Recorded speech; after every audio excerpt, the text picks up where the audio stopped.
ओ जिसके लिए महफिल कौनेन सजी है, फिरदौस से बनी जिसके उसीले से बनी है। ओ जिसके लिए महफिल कौनेन सजी है, फिरदौस से बरी जिसके उसीले से बनी है। ओ हाशमी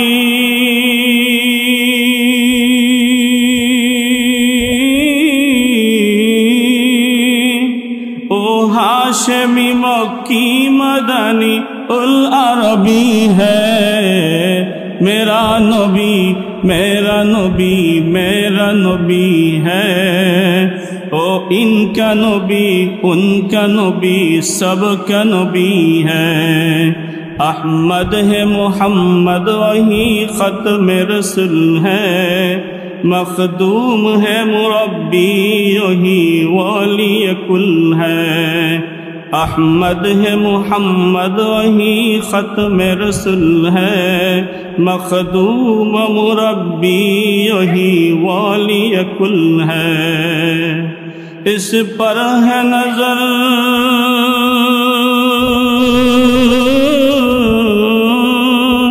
इस पर है नजर सारे जमाने की लगी है। मेरा नबी मेरा नबी मेरा नबी है। ओ इनका नबी उनका नबी सबका नबी है।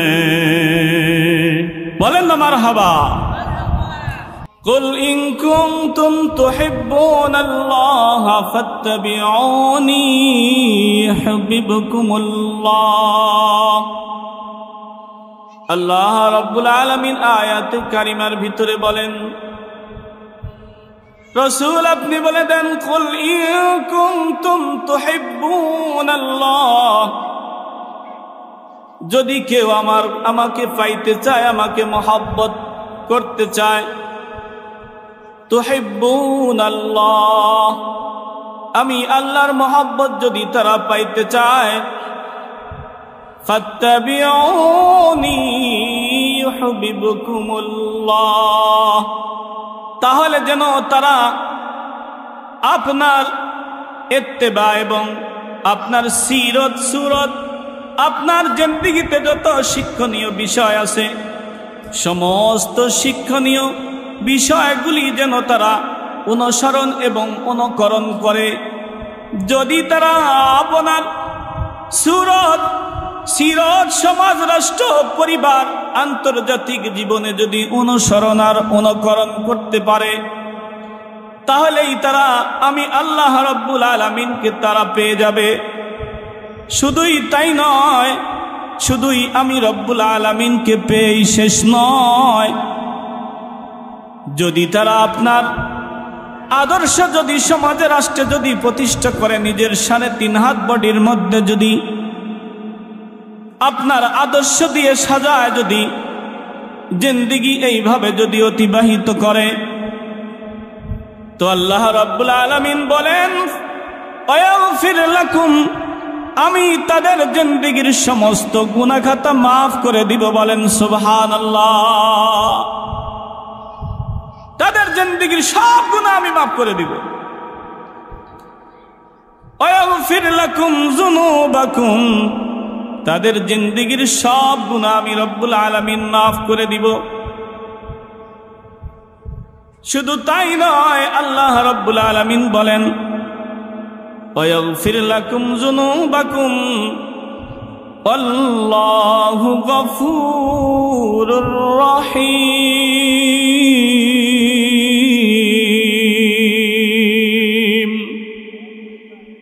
আমি আল্লাহ রাব্বুল আলামিন ক্ষমাশীল এবং দয়ালু। বলেন সুবহানাল্লাহ। কিন্তু আমরা কি করি?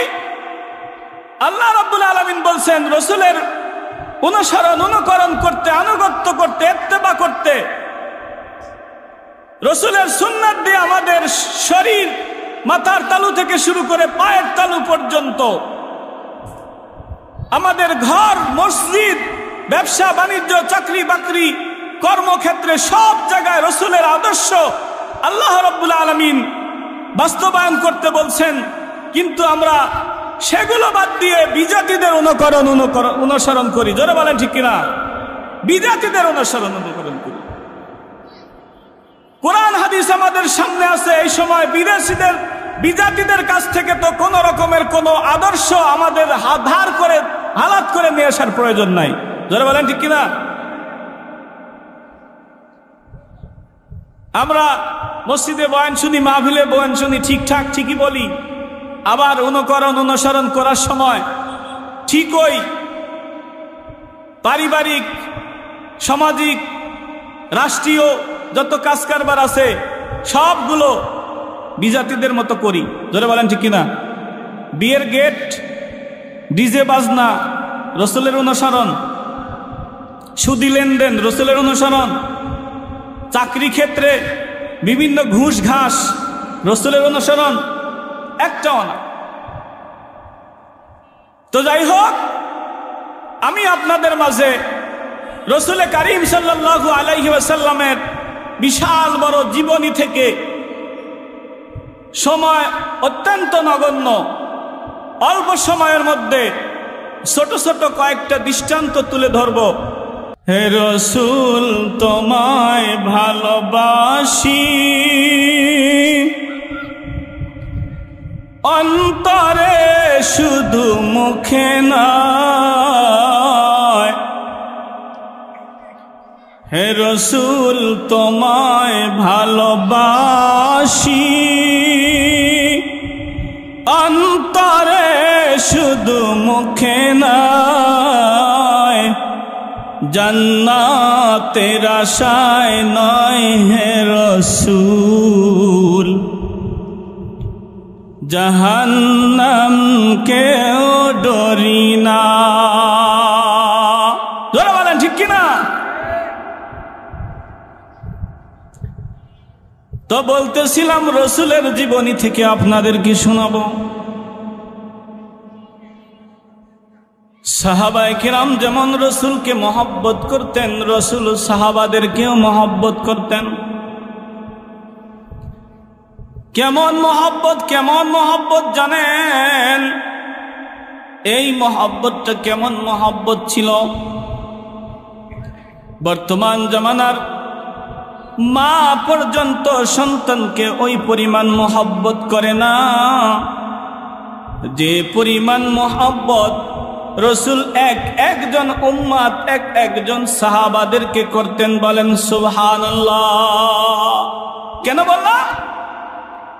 কিয়ামতের ময়দানে মা সন্তানকে ভুলে যাবে, বাবা সন্তানকে ভুলে যাবে, সন্তান বাবাকে মাকে ভুলে যাবে, সবাই যার যার চিন্তা নিয়ে নফসি নফসি করতে থাকবে।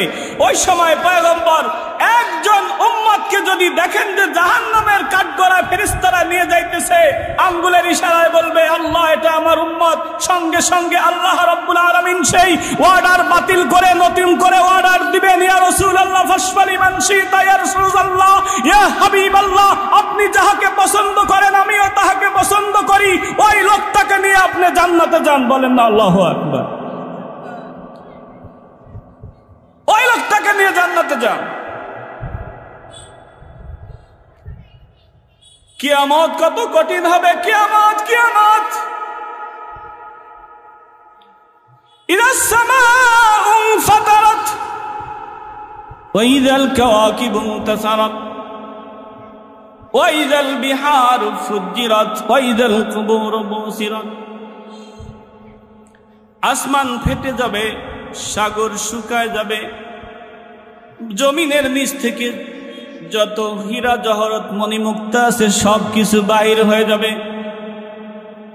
पहाड़ फाड़ जाएंगे और जमी पर जलजला होगा, मोहम्मद तख्त पर होगा, अदालत पर खुदा होगा, मोहम्मद तख्त पर होगा, अदालत पर खुदा होगा।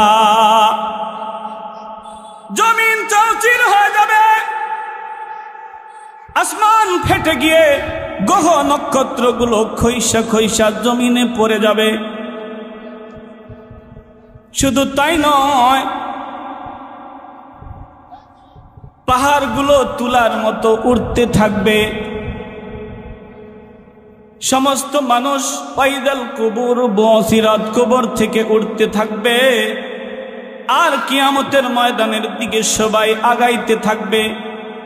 আর সবাই শুধু নফসি নফসি বলতে থাকবে। নবী রসুল, শুধু নবী রসুলরা পর্যন্ত নফসি নফসি বলতে থাকবে। শুধুমাত্র সাধারণ মুসলমান নয়, সাধারণ মানুষরা নয়।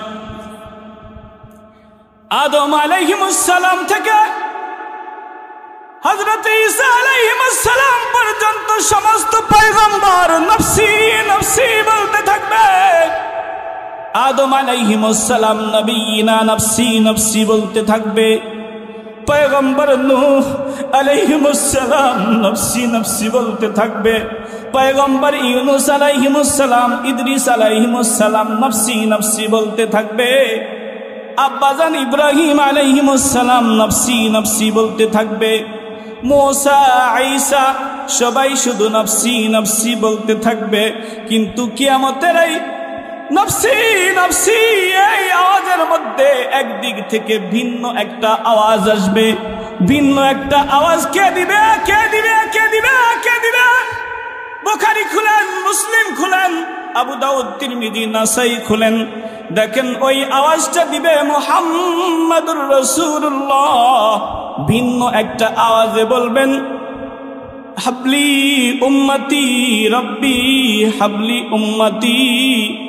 আয় আল্লাহ, আমার উম্মতের কি হবে? আমার উম্মতের কি হবে?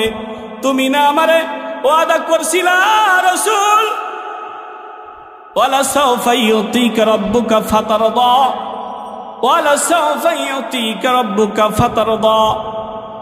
আল্লাহ, তুমি না ওয়াদা করছিলা আমারে যতক্ষণ পর্যন্ত আমি খুশি না হব, সন্তুষ্ট না হব, এতক্ষণ পর্যন্ত আমারে দিতেই থাকবা, দিতেই থাকবা।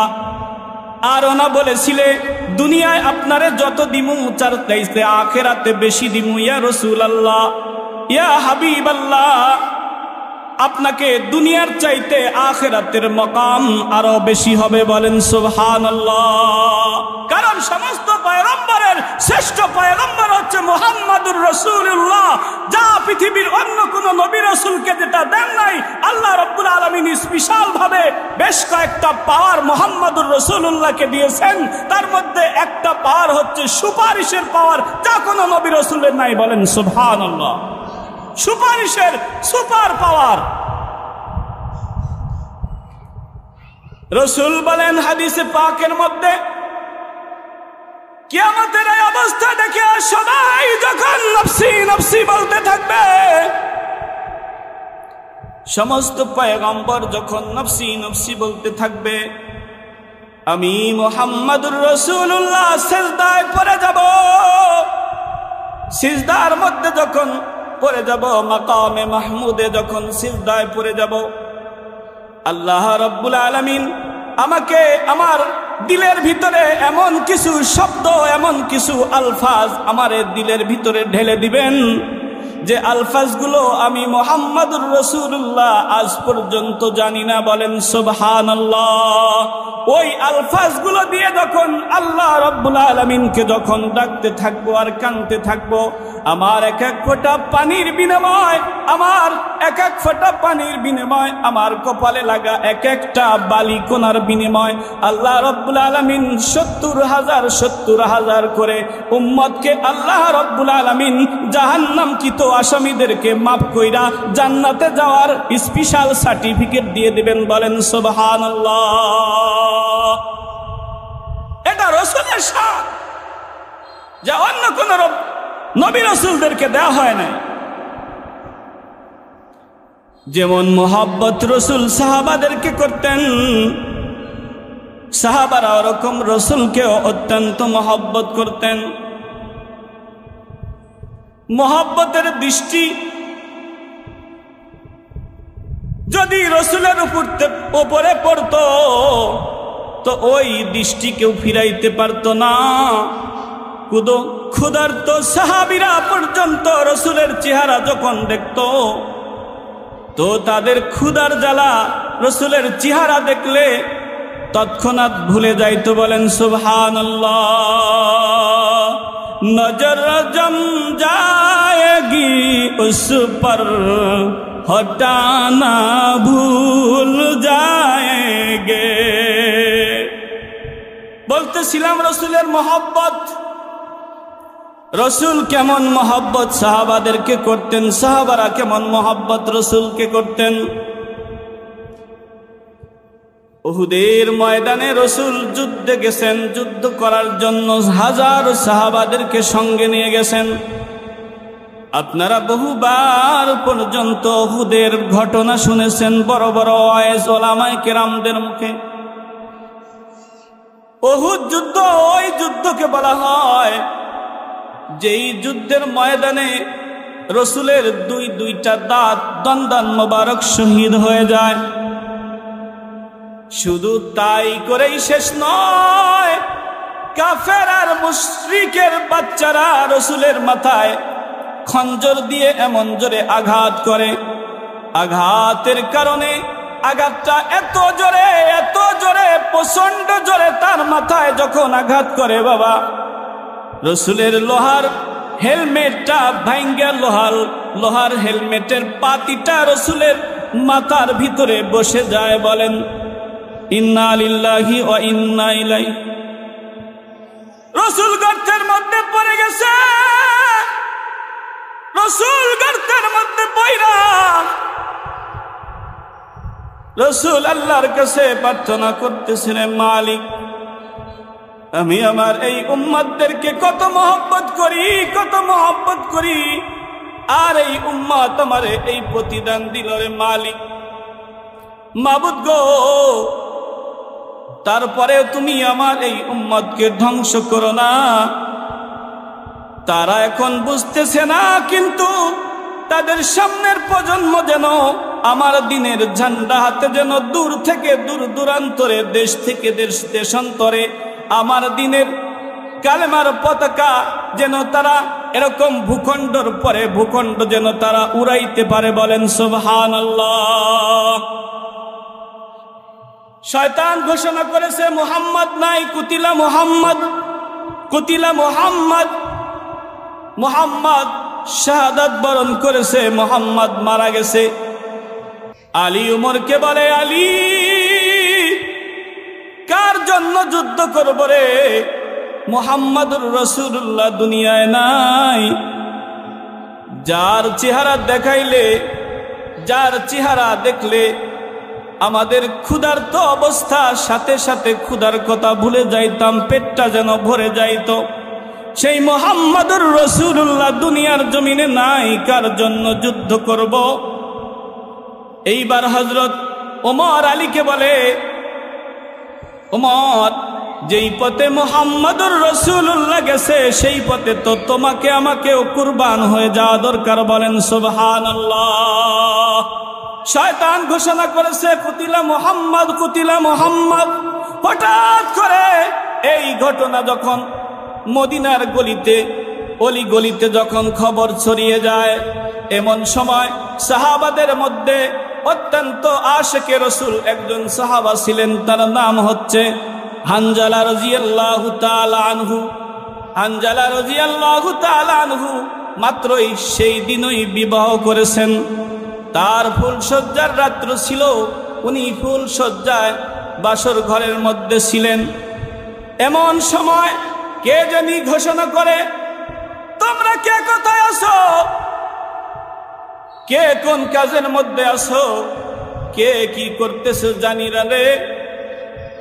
ওইদিকে ঘোষণা হয়ে গেছে মুহাম্মাদুর রাসূলুল্লাহ উহুদে শহীদ।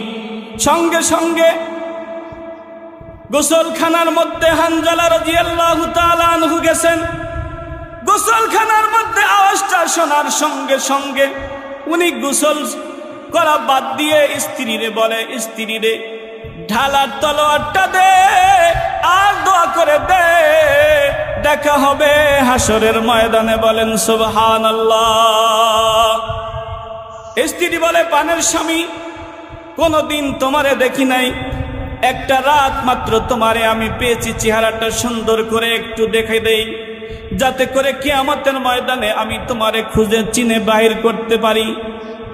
এইবার বলে, তুই যদি শহীদের স্ত্রী হস তো আল্লাহ রাব্বুল আলামিন তোর আর আমার মহব্বতের খাতিরে তোকে আমাকে আলমার উমা আমান আহাব্বা, যে সুন্নতকে মহব্বত করে, রসুলের কাছাকাছি থাকে, যারা রসুলকে মহব্বত করে, আর ওই রসুলকে যে মহব্বত করে তাকে যে মহব্বত করে, তাকে যে মহব্বত করে, এই মহব্বতের খাতিরে আল্লাহ রাব্বুল আলামিন তাদেরকে জান্নাতে দাখিল করে দিবেন। বলেন সুবহানাল্লাহ। তলোয়ার নিয়ে হানজালা রাদিয়াল্লাহু তাআলা আনহু যুদ্ধের ময়দানে যখন অবতীর্ণ হয়ে গেলেন, যুদ্ধের ময়দানে অবতীর্ণ হয়ে যুদ্ধ করতে করতে অনেকগুলো কাফেরকে জাহান্নামে পাঠায় দিয়া নিজেও এবার শাহাদাত বরণ করলেন।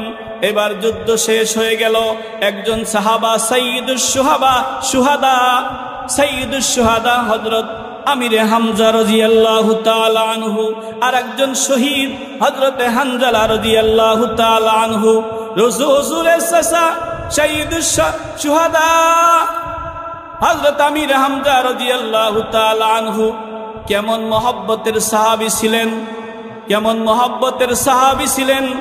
উনি রসুলের জন্য জীবনটা তো দিছেন, শুধু জীবন দিয়ে শেষ নয়, তাকে শহীদ করার পরে খঞ্জর দিয়ে তার কলিজাটা, বুকটা ফেরে কলিজাটা বাহির করে হেন্দার হাতে গোলাম দিয়ে দিয়েছে। আর হেন্দা ওই তাজা কলিজা, এতই ক্ষোভ আর এত গুসা আর এত রাগ তার উপরে ছিল, ওই তাজা কলিজাটাকে হেন্দা এরকম চেবিয়ে চেবিয়ে খেয়েছে। বলেন নাউজুবিল্লাহ। হুসনে ইউসুফ পর কাঠি থি হাথোं के बस उंगलियां, हुस्न यूसुफ पर कटी थी हाथों की बस उंगलियां। ইউসুফ আলাইহিস সালামের রূপ দেখে মানুষ হাত কেটে ফেলছে, কিন্তু মুহাম্মদুর রাসূলুল্লাহকে দেখে শুধু হাত নয়, কলিজা পর্যন্ত কাটায়া দিছে। বলেন সুবহানাল্লাহ। এইবার যুদ্ধ শেষ হয়ে গেল। প্রথম পর্যায়ে সাহাবারা বিজয় অর্জন করেছিলেন, কিন্তু যেই কারণে পরবর্তীতে আবার পরাজয়ের আভাস তাদের উপরে নেমে আসে। আবার পুনরায় যখন ওনারা আক্রমণ করেন একত্রিত হয়ে, রসুল এবার গর্তের ভিতরে কেন্দে কেন্দে হয়রান যার হয়ে যায়। রসুলকে খুঁজতে সবাই হয়রান। এইবার খুঁজতে খুঁজতে হযরত আলী দেখে একটা গর্তের ভিতরে মুহাম্মদুর রাসূলুল্লাহ পড়ে আছে। এইবার গর্তের ভিতরে পড়ে থাকতে দেখে হযরত আলী বলে, ইয়া রাসূলুল্লাহ, ইয়া হাবিবাল্লাহ, চারদিকে ঘোষণা হয়ে গেছে আপনি শাহাদাত বরণ করছেন, সবাই কেন্দে যার হয়ে যাচ্ছে। এইবার রসুল হযরত আলীকে দেখে বলে, আলী, আমি তো তোরাই তালাশ করতেছি রে আলী, আমি তো মনে মনে তোরাই তালাশ করতেছিলাম। আমি শহীদ হয়ে গেছি খবর শুনে আমার সাহাবারা চারদিকে ছত্রভঙ্গ হয়ে গেছে, জলদি করে আমার একটা পাথরের উপর দাঁড় করা। এইবার হযরত তালহা রাদিয়াল্লাহু তাআলা আনহু একটা পাথরের উপর হুজুরে কারীম সাল্লাল্লাহু আলাইহি ওয়াসাল্লামকে দাঁড় করালেন।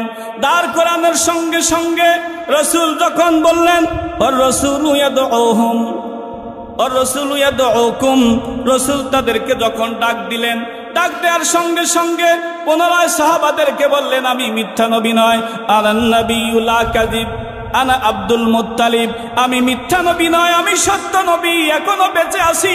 পুনরায় তোমরা যুদ্ধে এরকম পিছপা হয়েও না, পুনরায় তোমরা অপারেশন শুরু করো। আল্লাহ রাব্বুল আলামিন ইন্নাল্লাহা মা'ানা, আমাদের সাথে আছেন, অবশ্যই অবশ্যই আমাদেরকে আল্লাহ রাব্বুল আলামিন বিজয় দান করবেন। বলেন সুবহানাল্লাহ। এইবার সাহাবায়ে কেরাম সঙ্গে সঙ্গে রাসূলের গলার আওয়াজ শোনার সঙ্গে সঙ্গে তারা পুনরায় যখন আবার মিশন শুরু করলো, যুদ্ধ শুরু করলো, আল্লাহ রাব্বুল আলামিন তাদেরকে বিজয় দিয়ে দিলেন। এইবার সকাল হয়ে গেছে, যুদ্ধ শেষ হয়ে গেছে। এমন সময় রাসূল করিম সাল্লাল্লাহু আলাইহি ওয়াসাল্লাম সাহাবাদেরকে বলতেছেন, ও আমার সাহাবারা, দেখো তো আমার কোন কোন সাহাবা শাহাদাত বরণ করেছে। শহীদদেরকে একদিকে করো, শহীদদেরকে একত্রিত করো, আর যারা ক্ষত বিক্ষত হয়েছে তাদেরকে তোমরা একদিকে করো, আর যারা ভালো আছো।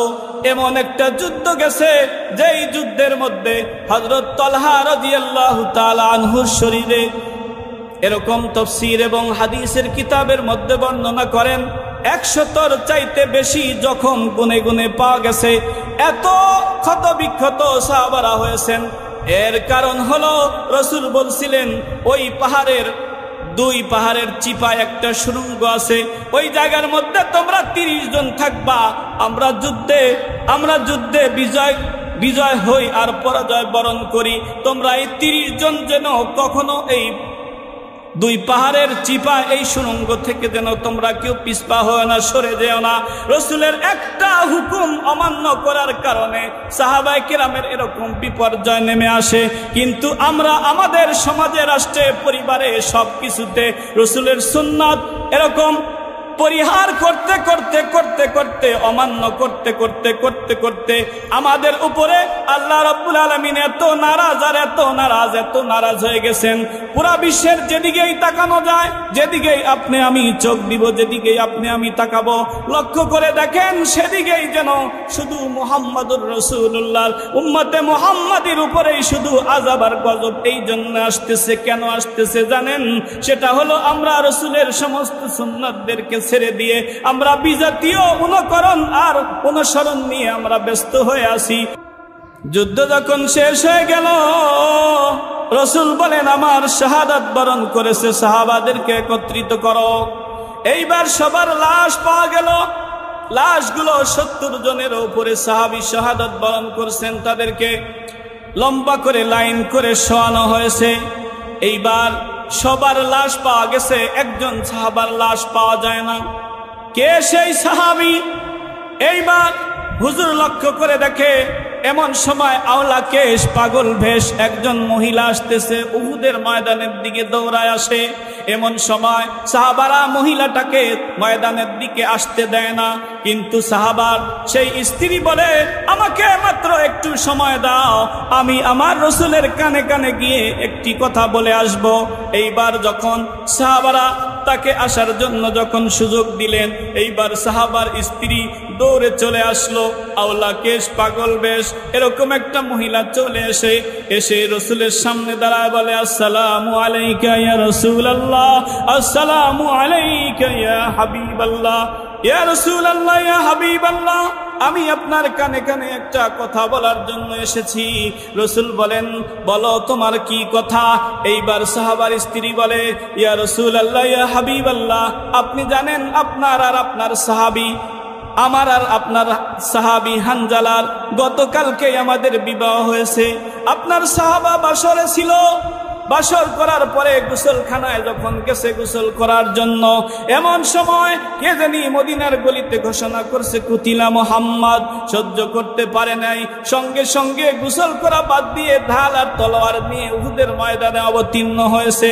আমার স্বামী নাপাক, সবাইকে গোসল ছাড়া কবর দিলেও আমার স্বামীকে যেন গোসল ছাড়া কবর দিয়েন না, তারে যেন গোসল করায়া তারপরে দাফন করেন। বলেন সুবহানাল্লাহ।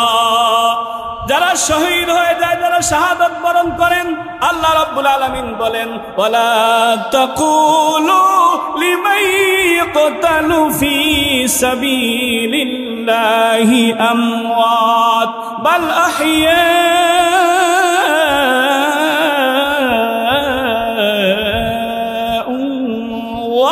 ওয়ালাকিন লা তাশউরুন।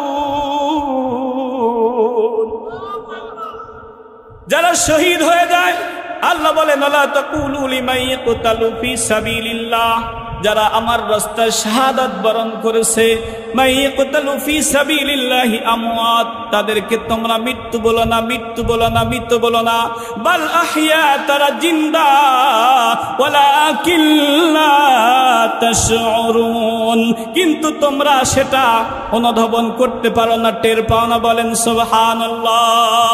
অপর আয়াতে আল্লাহ রাব্বুল আলামিন বলেন, ওয়ালা তাহসাবান্নাল্লাযীনা কুতিলু ফি সাবিলিল্লাহি আমওয়াত বাল আহইয়াউন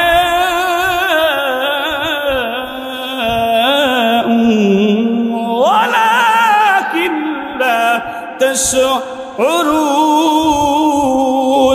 আর এখানে আল্লাহ রাব্বুল আলামিন বলেন, ইনদা রাব্বিহিম ইরযাকুন, তাদেরকে মৃত্যু বলো না, মৃত্যু বলো না, তারা জিন্দা, তারা কি করে জানোনি? ইনদা রাব্বিহিম ইরযাকুন, ইনদা রাব্বিহিম ইরযাকুন, আমি রবের পক্ষ থেকে তাদের কবরে তাদের কাছে খানা পৌঁছানো হয়। বলেন সুবহানাল্লাহ। এই কয়দিন আগে একজন মুজাহিদ মারা গেছে, 15 দিন পরে তাদের সাথীরা নিয়ে আসছে, এখনো অক্ষত চেহারা, ঘামটা মুছে দেয় আবার ঘেমে যায়, রক্ত মুছে দেয় আবার রক্ত বাইর হয়। এই জামানায়, এই জামানায়, আল্লাহু আকবার বলেন, এই জামানায়। আর ওই জামানায় সাহাবা দাম বেশি না কম? এইবার রাসূল বলেন, আমার সাহাবা হানজালারে বের করো। না না, পুরা উহুদের ময়দানে কোথায় খুঁজে হানজালারে পাওয়া যায় না। রাসূল কিং কর্তব্য বিমূঢ় হয়ে গেলেন, কি করা যায়? আমার সাহাবী ময়দানে আসছে, শাহাদাত বরণ করছে, কিন্তু লাশটা কোথায় গেল? রাসূল যখন পেরেশানি হইতেছিলেন, এমন সময় আল্লাহ রাব্বুল আলামিন জিবরিল পাঠায় দিয়ে বলেন, জিবরিল যা যা, জলদি করে যা, আমার বন্ধু যেন পেরেশানি না হয়, গিয়ে কানে কানে বল, একটু যেন আসমানের দিকে যেন আমার বন্ধু একটু নজর করে, একটু যেন তাকায়। জিবরিল এসে সঙ্গে সঙ্গে হুজুরকে যখন মেসেজ দিয়ে দিলেন, মেসেজ দেওয়ার সঙ্গে সঙ্গে হুজুর যখন আসমানের দিকে তাকাইছেন, লক্ষ্য করে দেখেন হযরত হানজালা রাদিয়াল্লাহু তাআলা আনহুকে হাউজে কাউসার দিয়ে আল্লাহর রহমতের ফেরেশতারা গোসল করাইতেছে। বলেন সুবহানাল্লাহ। কলিজা উজাড় করে বলেন না আল্লাহু আকবার। নবীর প্রেমে পাগল যারা প্রেম খেলা খেলে, শুনছেন নি গজলটা? নবীর প্রেমে অস্কুরুনি দন্ত দেয় ফেলে, নবীর প্রেমে পাগল যারা প্রেম খেলা খেলে। হযরত হানজালা পাগল ছিল, নবীর প্রেমে জীবন দিল। হানজালা পাগল ছিল, নবীর প্রেমে জীবন দিল। গোসল করাইল তাকে ফিরিস্তার দলে, নবীর প্রেমে পাগল যারা প্রেম খেলা খেলে। বলেন না মারহাবা। এইবার এইটা একটা দৃষ্টান্ত বললাম, সময় কম, আর একটা দৃষ্টান্ত বলবো ছোট্ট করে। রাজি আছেন আপনারা? সময় তো নাই, সময় অনুমতি দেয় না। সময় কি করে না? সময় অনুমতি দেয় না। ইয়ামান দেশ থেকে এখন বর্তমান সিরিয়া, যেটার নাম, বর্তমান নাম কি, বিশাল বড় একটা জামাত আসছে। তারা তো আহলে কিতাব, মুসা আলাইহিমুসসালাম, ঈসা আলাইহিমুসসালামের অনুসারী। তো কোরআন এবং হাদিসের বিধান হচ্ছে, যদি মুহাম্মাদুর রাসূলুল্লাহ দুনিয়া এসে যায়, ওই সময় যদি কোনো নবীও উপস্থিত থাকে, সে নবীও মুহাম্মাদুর রাসূলুল্লাহর উপরে ঈমান আনতে হবে, হাতে হাত দিয়ে মুসলমান নতুন করে হতে হবে। বলেন সুবহানাল্লাহ। সাথে সাথে নবুয়ত বাতিল। মুহাম্মাদুর রাসূলুল্লাহর আগমন হওয়ার সাথে সাথে কি নবুয়ত বাতিল। তো ওনারা এসে বলতেছে, ইয়া রাসূলুল্লাহ, আমরা তো সুদূর কোথা থেকে আসছি?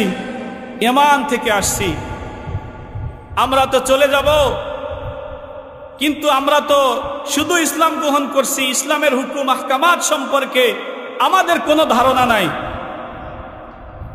তো আপনাদের আমাদের সবার পক্ষ থেকে আপনার দরবারে দরখাস্ত, সেটা হলো আপনি আপনার পক্ষ থেকে একজন প্রতিনিধি পাঠাবেন, যে নাকি আমাদেরকে ইসলামের সমস্ত হুকুম আহকাম শিক্ষা দিবে। বলেন সুবহানাল্লাহ।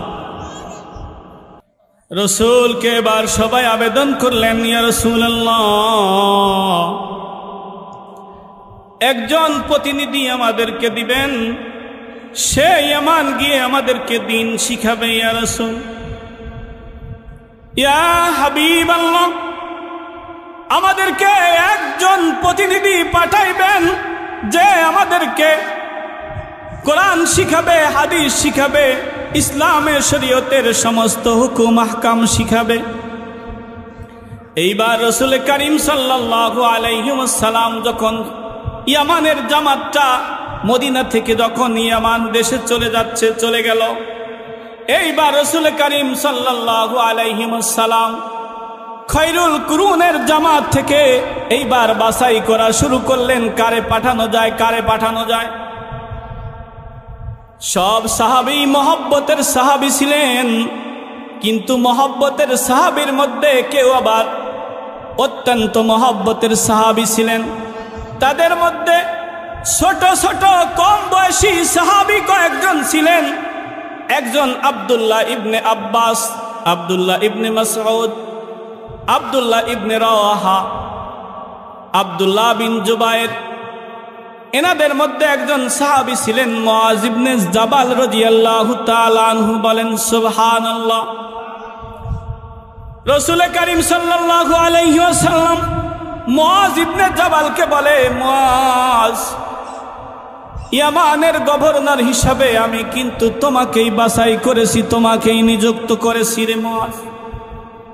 মুআজ রে, তুমি ইয়ামান দেশে যাইবা, ইয়ামান দেশের মানুষদেরকে কালেমা শিখাইবা, কোরআন শিখাইবা, হাদিস শিখাইবা, শরীয়ত শিখাইবা, পাক না পাক শিখাইবা, নামাজ শিখাইবা, শরীয়তের আলিফ two yeah, A to Z সমস্ত আহকামাত শিখাইবারে মুআজ, তুমি কিন্তু আমার পক্ষ থেকে পাঠানো প্রতিনিধি। বলেন সুবহানাল্লাহ। এইবার মুআজ রাদিয়াল্লাহু তাআলা আনহু রাসূল পাঠাবেন, এমন সময় দ্বিমত করার কোনো উপায় আছে? দ্বিমত করার কোনো উপায় নাই। এইবার মুআজ রাদিয়াল্লাহু তাআলা আনহুকে তৈয়ারি করতে বললেন, ইয়া মুআজ, মুআজ রে, ও আমার কলিজার টুকরা সাহাবী, জলদি করে ইয়ামান সফরের জন্য তুমি তৈয়ারি করে নাও। এইবার মুআজ এইবার ইয়ামান সফরের জন্য তৈয়ারি করতেছে, কাপড় চোপড় গোছায় নিতেছে।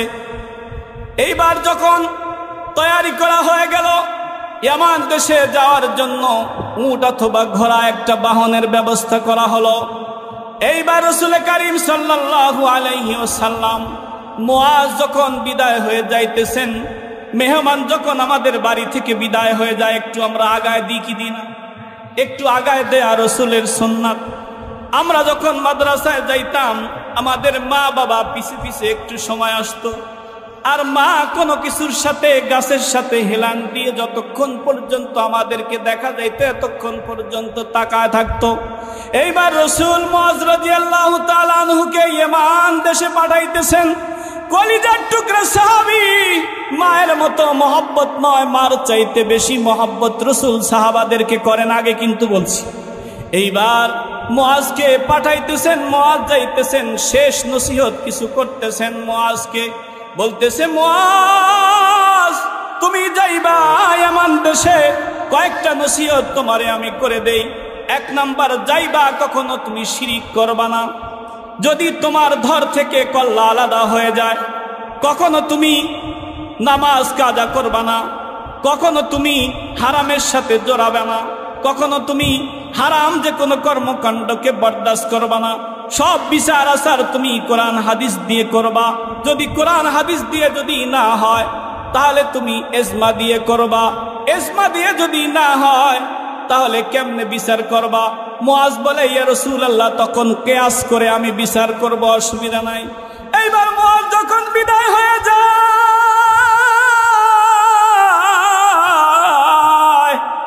রাসূল এইবার বিদায় দিয়ে শেষ কথা মুআজকে বলে, মুআজ রে, মুআজ রে, তুমি যে ইয়ামান দেশে যাইতেছ, এই দেখাই হয়তো আমাকে তোমার শেষ দেখারে মুআজ। হয়তো মদিনা থাকবে, তুমিও থাকবা, তুমি ইয়ামান থেকে এসে আর আমি রসুলের দেখা পাইবা না। বলেন না আল্লাহু আকবার। বিদায়ের যখন সঙ্গে সঙ্গে মুআজ এই কথা শুনছে, শোনার পরে মুআজ এইবার ঘোড়ার পিঠ থেকে, উটের পিঠ থেকে গড়ায় পড়ার মতো পড়ে গেছে। এবার রসুল কান্দে, মুআজ কান্দে, দুজনেই কান্নাকাটি শুরু হয়ে গেছে। এইবার মুআজকে বুঝ দেওয়ার জন্য মুহাম্মাদুর রাসূলুল্লাহ বলে, মুআজ রে, তুমি আমার কাছ থেকে দূরে থাকবা। এইটা দূরে থাকা তো দূরে থাকা না রে মুআজ, তোমার ভিতরে যদি আমার সুন্নাত থাকে আর আমার ইত্তেবা, প্রতিষ্ঠা, অনুসরণ, অনুকরণ যদি থাকে, তাহলে সেই জান্নাতে আর কিয়ামতের ময়দানে আমি এবং তুমি পাশাপাশি থাকবো। বলেন সুবহানাল্লাহ। ও মুআজ, আরো শুনে রাখো, সেটা হচ্ছে, ও মুআজ, শুধু তুমি নয়, আর এই জামানার মানুষ নয়, আমার সাহাবারা নয়, কিয়ামত পর্যন্ত যারা আমার মদিনা থেকে লক্ষ লক্ষ কোটি কোটি মাইল দূরে যারা বসবাস করবে, জন্মগ্রহণ করবে, তাদের 3.5 হাত বডির মধ্যে, তাদের সমাজে, তাদের রাষ্ট্রে, তাদের পরিবারে, তাদের বাজারে, তাদের ব্যবসায় যদি আমার সুন্নাত যদি থাকে রে মুআজ, তাহলে কিয়ামতের ময়দানে আমি রাসূলের পাশাপাশি তারা থাকবে। বলেন সুবহানাল্লাহ। তাই আসুন আমরা আমাদের মাথার তালু থেকে শুরু করে পায়ের তালু পর্যন্ত রাসূলের সুন্নাত, আমাদের সমাজ, রাষ্ট্র, পরিবার, আন্তর্জাতিক জীবনে পর্যন্ত রাসূলের সুন্নাতের ইত্তেবা, প্রতিষ্ঠা চালু করি। বলেন না আল্লাহুম্মা আমিন।